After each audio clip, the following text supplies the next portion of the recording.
Easy गणित channel पर आज का हमारा टॉपिक है जीएसटी पार्ट 3 चल रहा है।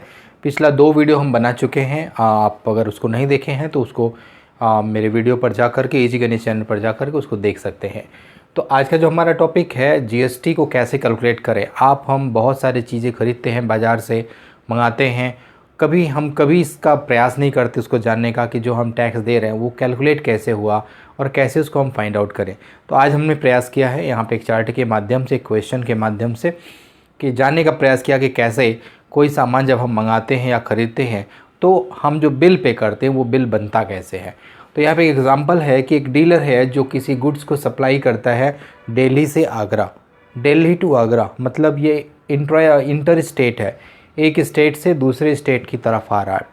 तो जब एक स्टेट से दूसरे स्टेट में आता है तो टैक्स कैसा जीएसटी हो जाता है, इसके विषय में मैंने पिछले वीडियो में डिस्कशन किया था। यहाँ पे कॉस्ट इन दिल्ली है, 2 आर्टिकल मैंने लिया है। पहले सामान की कीमत है 1000 रुपये, जिस पर जीएसटी 10% का है और उस पर डिस्काउंट निल है, कोई डिस्काउंट नहीं है। दूसरा कोई आइटम है जिसका कि कॉस्ट 2000 रुपये है, जीएसटी सेम 10% है, लेकिन इस पर 5% तक का डिस्काउंट ये डीलर दे रहा है। तो सवाल ये है कि जब ये दिल्ली से आगरा आता है तो इसका टोटल बिल कितना बनेगा। तो इसी चीज़ को हम लेकर के आगे बढ़ रहे हैं। यहाँ पे डिस्काउंट परसेंटेज में दिया है, तो सबसे पहला काम हमें ये करना है कि डिस्काउंट इन रुपीज़ निकाल लेना है। और मैंने इसको बताया है कि डिस्काउंट हमेशा उस प्राइस पर मिलता है जिस प्राइस पर कोई आर्टिकल अवेलेबल होती, या मोस्टली ये मार्क्ड प्राइस है। तो यहाँ पे 1000 रुपये पर तो कोई डिस्काउंट नहीं मिल रहा है, लेकिन 2000 रुपये पे 5% तक का डिस्काउंट मिल रहा है। तो इसको डिस्काउंट अगर हम यहाँ फाइंड कर लें तो इट इज़ 5% ऑफ 5/100 इंटू 2000। तो इससे हम देखेंगे तो हमें आ जाएगा 5 2 10 100 रुपीज़। 100 रुपीज़ का डिस्काउंट मिल रहा है, 2000 रुपये में 100 रुपीज़ का छूट मिल रहा है।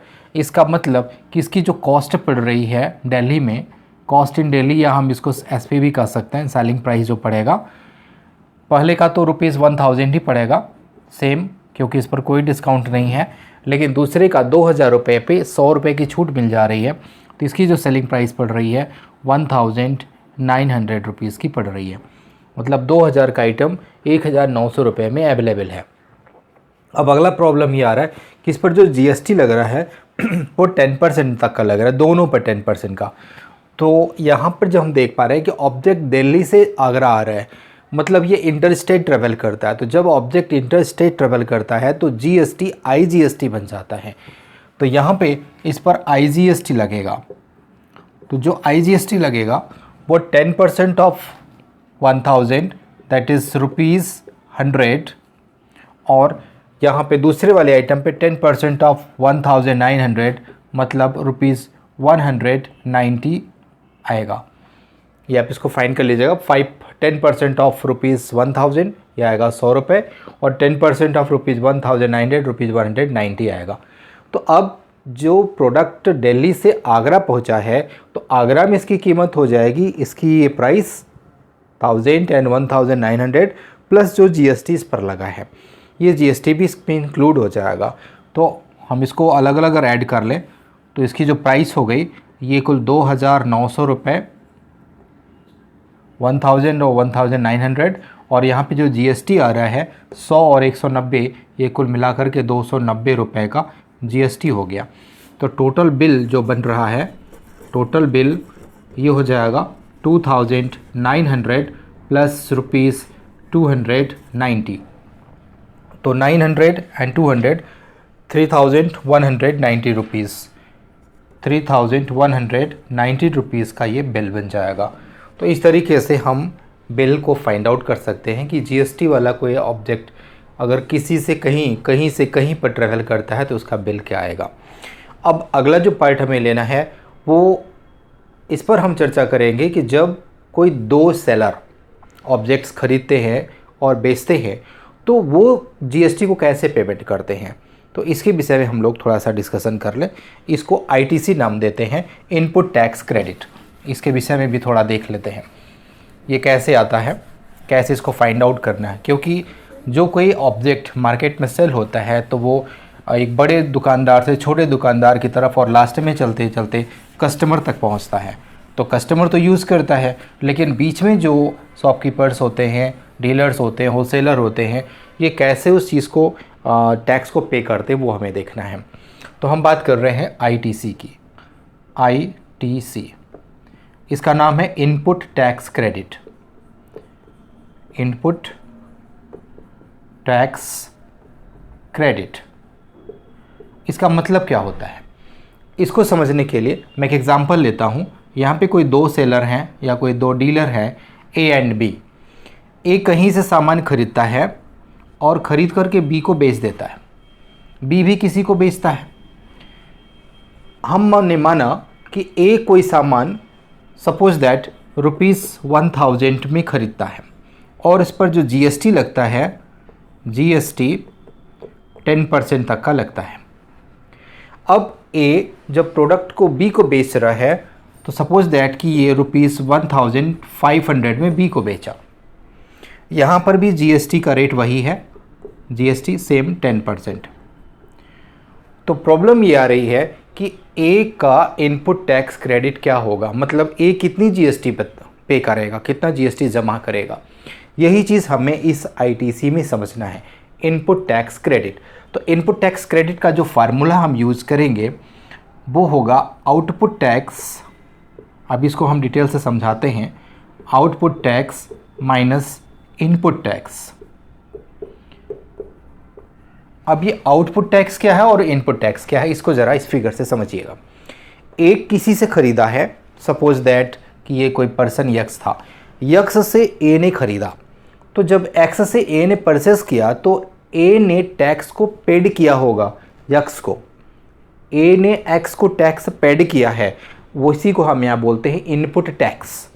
और जब ए बी को सेल कर रहा है तो बी के ऊपर टैक्स चार्ज करेगा, मतलब बी को भी जीएसटी देना पड़ेगा, तो इसको बोलते हैं आउटपुट टैक्स। जो टैक्स चार्ज होता है उसको आउटपुट टैक्स कहते हैं और जो टैक्स पेड होता है उसको इनपुट टैक्स बोलते हैं। तो हर सेलर कहीं न कहीं से खरीदता है और किसी न किसी को बेचता है।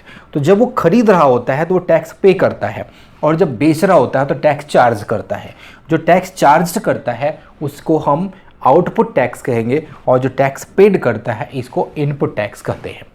तो अगर हम यहाँ से इस एग्जांपल से फाइंड करें तो यहाँ पे जो इनपुट टैक्स आएगा, इनपुट टैक्स ये आएगा 10% ऑफ 1000, 10% ऑफ ₹1000, दैट इज ₹100। 100 रुपये इसने जीएसटी पेड किया ए ने एक्स को, जहाँ से इसने ऑब्जेक्ट को खरीदा था। जब ए बी को बेच रहा था तो इसने प्राइस रखी 1500 रुपये। अब 1500 रुपये पर 10% का जीएसटी पेड ये चार्ज करेगा, तो टैक्स चार्ज या इसको आउटपुट टैक्स कहेंगे, output tax that is 10% of 1500 रुपये। ये इसका आंसर है 150 रुपये।